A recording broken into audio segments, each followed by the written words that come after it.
प्रियपत्र पत्रिका नुहे एक अनुभव। प्रियपत्र कार्यक्रम को स्वागत करुछि। श्रीमती प्रतिमा मिश्र। मो कविता शीर्षक है समर्पिली ए जीवन।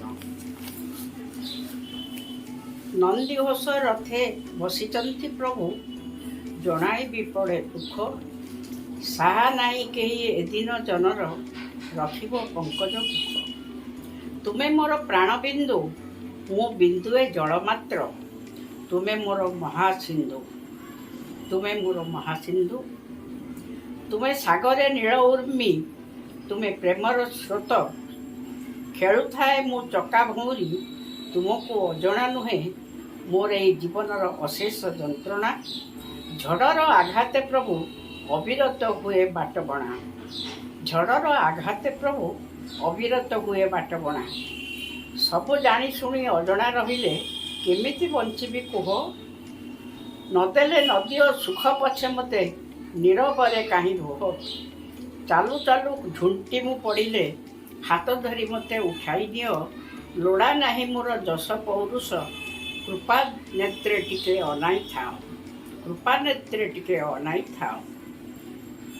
दरिद्र सुदमा होई मु बंचिबी, खुद भजारे मु मन बुझाइबी। साल बेग परी गाउथिबी गीत, बलराम परी हेब मो भकत।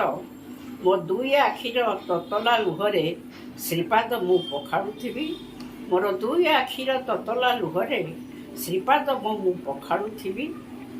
अंका बंका ए जीवन नईरे तुमे प्रभु नाउरिया, काट न धरिले टलमल हेब भरा नईरे मो ना।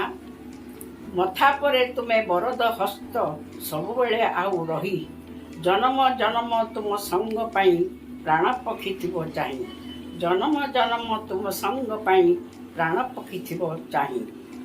बंधु पणियारे किए तुम सरी, तुमे जे दिनर बंधु, मो बंधु केबे तो न हुओ काहींकी, दिने मोर जाए कांदु कांदु।